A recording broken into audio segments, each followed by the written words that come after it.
Okay, I think we can start now.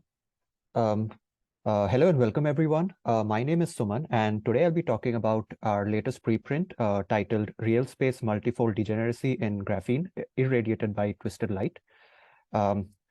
This work has been done in collaboration with my PhD advisor, Professor Babak Seradjeh, and I would also like to acknowledge the financial support from the College of Arts and Sciences at Indiana University.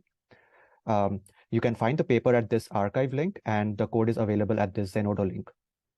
And you can ask me questions anytime during the talk by unmuting yourself. Okay. So let me first start by introducing graphene. So graphene is a single two-dimensional layer of carbon atoms. The carbon atoms are arranged in a hexagonal lattice with primitive lattice vectors delta 1 and delta 2 as shown in this figure. It has two atoms per unit cell, A and B, and it has these nearest neighbor hopping vectors, A1, A2, A3, also shown in this figure. Its Bloch Hamiltonian is given by this form.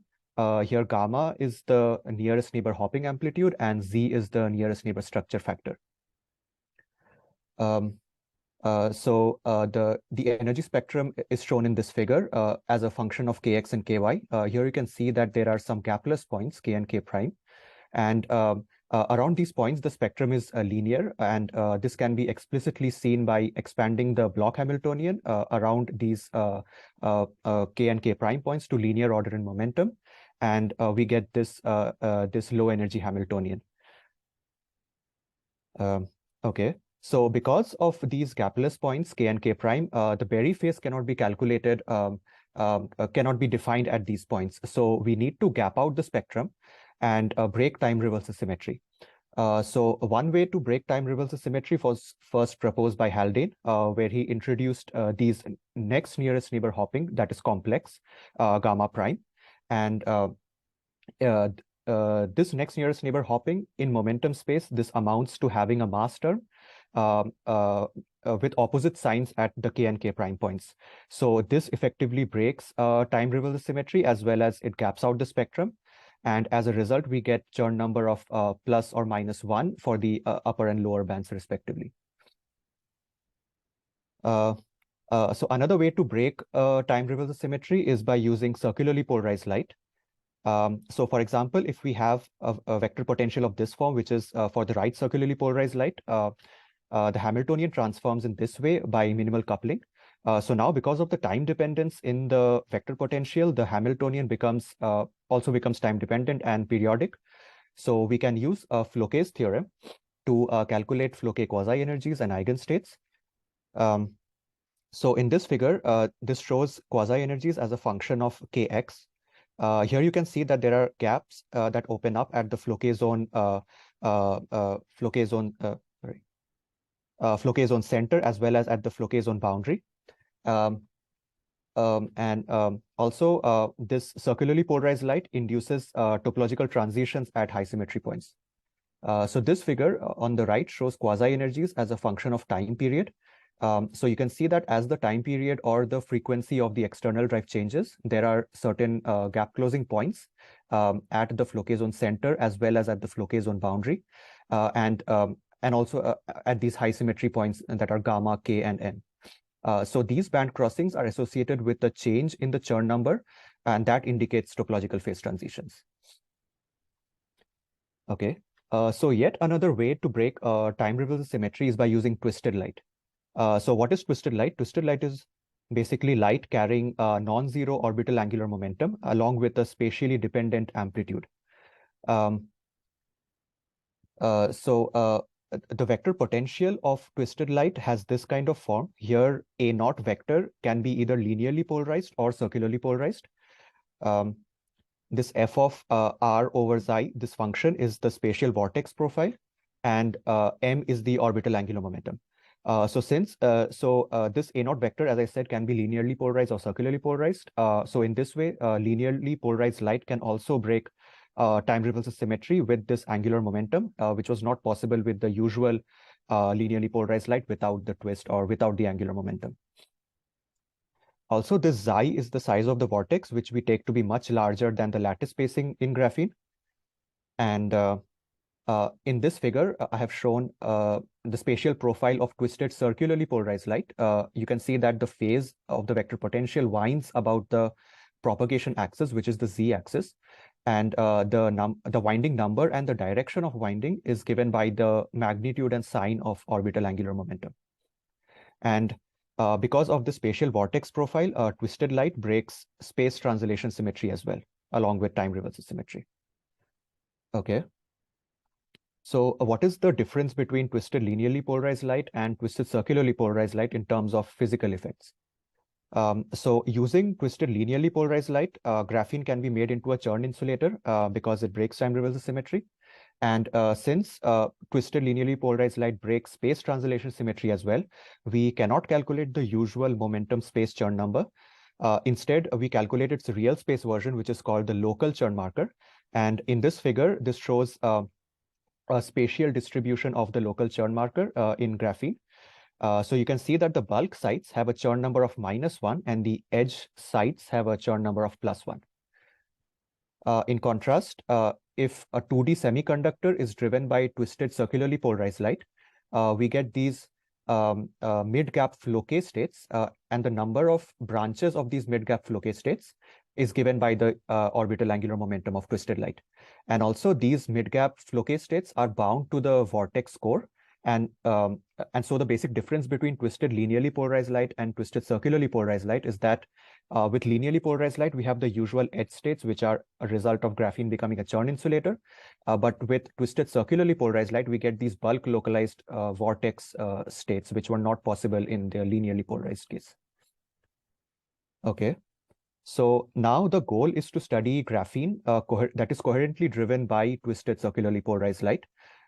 We saw earlier that with the usual circularly polarized light, we get these topological phase transitions. And next, I will show that these topological phase transitions combined with the Floquet localized states give rise to some interesting phenomena. Okay. So firstly, we write down the Floquet-Bloch Hamiltonian. After minimal coupling to the vector potential, here this Floquet-Bloch Hamiltonian is written in the sublattice basis of graphene. Again, this gamma is the nearest neighbor hopping amplitude and z is the nearest neighbor structure factor. So since this z is periodic in time, we can decompose it into its Fourier components and keep the leading order term in the amplitude. And then we solve the Floquet-Schrödinger equation to get the quasi-energies and eigenstates. Here, n is the Fourier mode. And then we calculate the quasi-energies at the gamma point, which is the center of the Brillouin zone. Here, the dominant term in the Fourier expansion is the 0th order Bessel function, J0.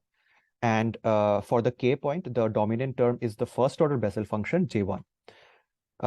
Here, the plus minus refer to the upper and lower bands, and alpha is the dimensionless amplitude. Also, you can see that the quasi-energies are a function of the radial position for both gamma and k. So this means that this radial position acts as an additional parameter along with omega, the frequency omega and amplitude alpha. So we can use this to make so this means that we can have degenerate modes that are degenerate at the same radial position for a fixed value of frequency and amplitude. So that brings us to real space degeneracies. So suppose N1, N2 are the degenerate modes, degenerate Fourier modes at radius RC, then RC should satisfy this kind of equation here. The details of this equation depend on whether the degeneracy is happening at the gamma or the k point, and also at the it depends on the quasi energy, whether it's the Floquet zone center or the Floquet zone boundary. So, for example, this for the gamma point, this p function is the 0th order Bessel function, and for the k point, this p is the first order Bessel function. From the expressions of quasi-energy, they are radially symmetric. So that means that these real space degeneracies form a ring structure in real space, and they have these associated radii, RC. So for example, this RC gamma labels the degeneracy at the gamma point, and RC k labels the degeneracy at k point. And also these radii are these radial positions are where the degeneracy happens. And so that means that the quasi-energy gap closes and there are these topological phase transitions. And as a result, we can realize multiple Floquet topological phases in the same sample for fixed frequency and amplitude alpha.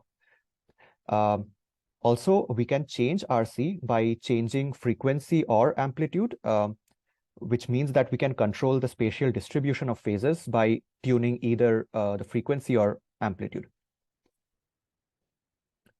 And also at these radii, we have these degenerate Floquet states that have wave functions that are localized at this radius, and they have some intricate angular structure. So I had mentioned earlier that with the 2D semiconductor case, we only had the vortex core states, but I will later show that in our case, we have other localized states that are localized away from the vortex core, but still well inside the bulk. And these bulk states are specifically responsible for realizing these multiple Floquet topological phases. Okay. So to get some insight into the degenerate Floquet states, we calculate these effective Floquet Hamiltonians. So we project the Floquet Hamiltonian onto the subspace of degenerate Fourier modes to get an effective Floquet Hamiltonian of this form. Again, this effective Floquet Hamiltonian, it depends on the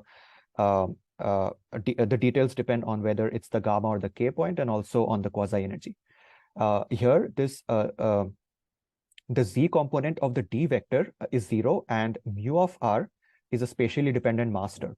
And since the degeneracy happens at radius RC, this mass term vanishes at that radius.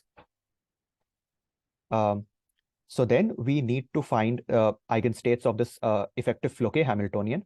So to do that, we need to find an operator which commutes with the Hamiltonian, effective Hamiltonian, so that they can be simultaneously diagonalized. So in this case, it's that operator is the pseudo orbital angular momentum operator L hat with eigenvalue L and eigenstates chi L. Here plus minus refer to the pseudospin subspace, and by pseudospin subspace I mean the subspace of the degenerate modes. Okay, so then we solve the Schrodinger equation by replacing the momentum k with the spatial derivative, and we obtain the bound state wave functions at quasi-energy epsilon.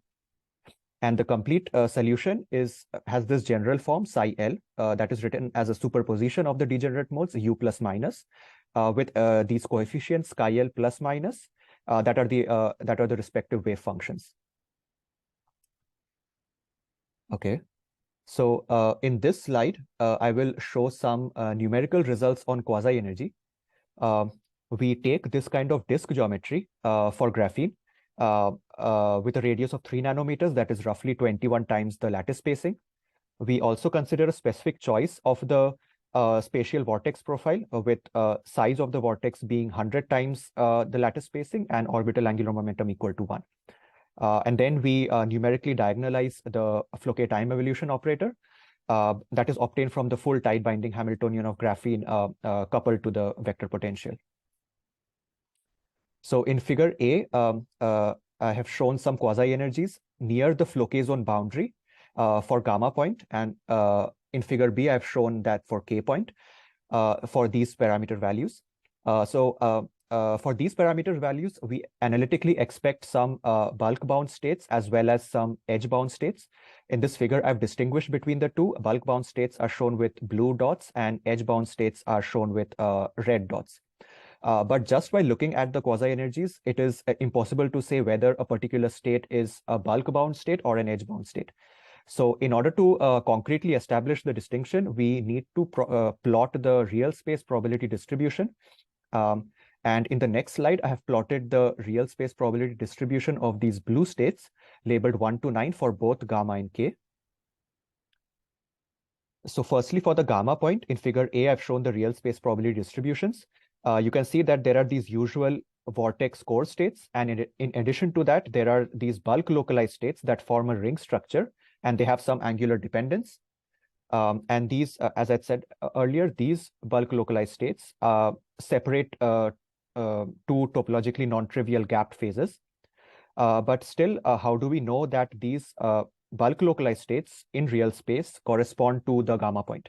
So to do that, we perform a Fourier transform from real space to momentum space for both the A and B sublattices, and we plot the momentum space probability distribution in figures B and C for the A and B sublattice respectively. So indeed, you can see that these real space Floquet states are also localized in momentum space at near the gamma point. And this blue hexagon marks the Brillouin zone. So for the parameter values that I showed in the last slide, we analytically expect the value of RC to be 1.76 nanometers for the gamma point, and that is shown with a red circle in figure A. And you can see that the probability density of the bulk localized states matches quite well with the analytical value of RC. So next we do the same calculation for K point, and again you can see that the analytical value of RC, which for the K point is 2.04 nanometers, matches quite well with the numerical real space probability density, and in momentum space these states are localized near the K points. Okay, so earlier I had said that I had mentioned that the radius RC where the degeneracy is happening, it can be tuned by changing either the frequency omega or the amplitude alpha. So now the question is whether we can have whether is it possible for RC at the gamma and K points to be equal to each other. And indeed it is. We can tune the frequency omega or amplitude alpha such that the different real space degeneracies at the gamma and K points coincide at the same RC. So in these figures, A and B, I have basically plotted this function which denotes the degeneracy. For both the gamma and K points separately, the blue curve corresponds to gamma and yellow curve corresponds to K. Figure A is for Floquet zone center and figure B is for Floquet zone boundary. So you can see that also the intersection of these curves gives this real space multifold degeneracy. And why is it called multifold degeneracy? Because there are two twofold degeneracies from gamma and K that coincide at the same RC. So you can see that there are a set of intersection points, and that means that there are a set of frequencies for which this multifold degeneracy can take place. And the dashed line marks the highest multifold frequency, which is 0.7 for the Floquet zone center and 2 for the Floquet zone boundary, and the corresponding value of alpha times f of RC. So looking at these values, this means that for a fixed value of multifold frequency, we can change RC by changing the amplitude alpha. Okay, so up until now, all the effects that I talked about, like this real space degeneracy and real space multifold degeneracy, are a direct consequence of the spatial vortex profile of twisted light. But I also showed that these Floquet bound states have some angular dependence as well, and that angular dependence is a function of the orbital angular momentum of twisted light. And so how does it manifest? This angular dependence of these Floquet degenerate Floquet states manifests itself in the overlaps between the states. But even though these multifold degenerate states are at the same quasi-energy, they have different crystal momentum because they are at the gamma and K point. So we need some scattering potential V of R that scatters the gamma point to the K point. And that must be non-zero at R equal to RC, where the multifold degeneracy is happening, and it should vanish everywhere else. And also, since this potential scatters, and since K and K prime points are basically time-reversed counterparts of each other, this potential V of R scatters gamma to K prime as well. Although the scattering amplitudes for gamma to K and gamma to K prime are in general different. So in order to have non-zero overlaps between these multifold degenerate states, we find that the orbital angular momentum of twisted light must be plus or minus 2 if the multifold degeneracy is happening at the Floquet zone center, and it should be plus or minus 1 if the multifold degeneracy is happening at the Floquet zone boundary. And these conditions are obtained by equating the angular dependence of these states in this overlap. So in this figure, I have shown a schematic drawing of this process. Here, effectively, we have two levels. One is psi gamma, and the other is a superposition of psi k and psi k prime. And we can have oscillations between these two levels, and the frequency of oscillation is basically given by the transition amplitudes. So that brings us to the last slide. So to conclude, we saw that the spatial vortex profile of twisted light induces multiple Floquet topological phases in graphene, and that is confirmed by numerics. Also, real space degeneracies form a ring structure that can be tuned to coincide with each other, giving rise to real space multifold degeneracy. And lastly, angular dependence of multifold degenerate Floquet states can be used for novel quantum state manipulation. So some questions to think about is how do we experimentally detect these Floquet topological phases, and what is the actual topological classification of these real space multifold degeneracies? And with that, I would like to thank you for your attention and open the room for questions.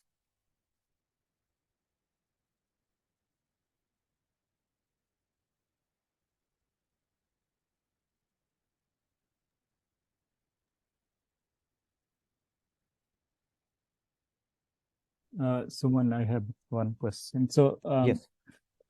You said at some point there are some edge stated. I didn't clearly understand that, like how you're distinguishing the edge and Yes. bulk. Yeah. So like in this plot, I simply show. So this is after I calculate the real space probability densities. I know that which states are bulk bound and which states are edge bound. So here I have shown these 9 states, these 9 blue dots. And you can see that these are localized in the bulk. So, and if you do the same calculation for these red circle states, you will see that these states are localized at the edges. I have not shown that in these plots, but yeah, you can one can do that calculation.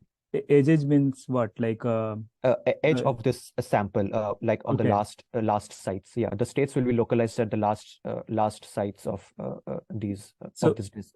That will form a ring, you mean?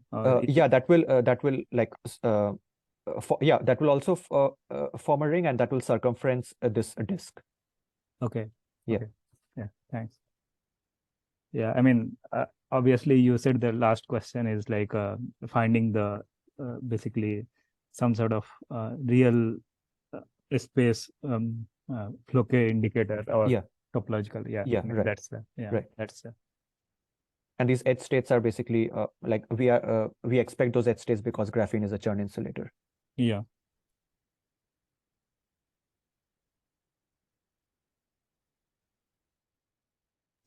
Thanks.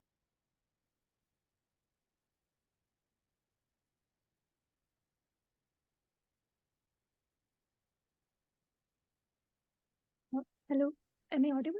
Yeah. Okay. I actually have 2 questions. So one is like when you are having the 8 states, this red circles, are you also checking some disorder dependence or something which can shows how this the topology varies in presence of the external perturbation or something like that? No, we don't introduce any disorder. Yeah, we can do that calculation, but yeah, this is like a full even with disorder, we would have to do a full real space calculation, and this this twisted light breaks space translation symmetry, and we do a real space calculation here, but we don't explicitly check what is the effect of disorder on these edge states. Okay, and I have one more question, which is like in the pristine graphene, there's an inversion symmetry which gives the identical structures at k and t prime values. So when you when the system is in presence of this drive, how what is the if I look at the quasienergy spectrum at k and if I look at the spectrum at k prime, is that identical in presence of this drive? Okay.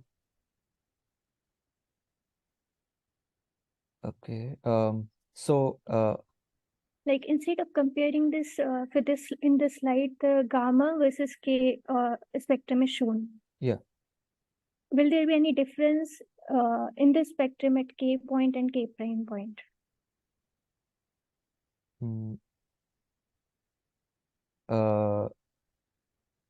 There, okay. There might be some difference because inversion symmetry is broken here. Okay.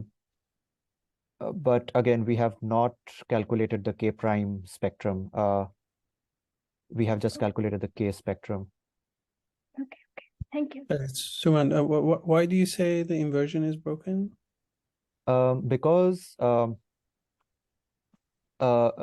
so looking at the low energy theory, I think there will be this effective Hamiltonian. This mass term may have an opposite sign for the K prime point.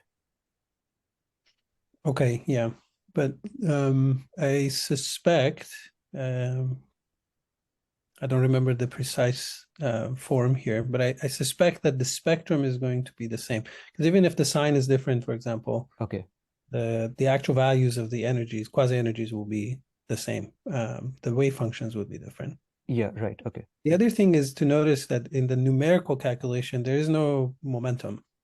Yeah. So the momentums are obtained after the fact from the wave function, as you showed. Like, I mean, for example, A here is labeled gamma point because we expect to see these bound states near the gamma point from the analytical calculation.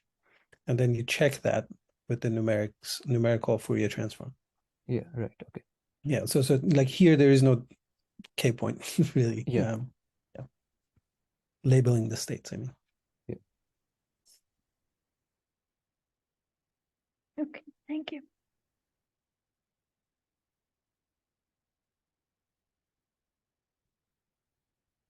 Any other questions?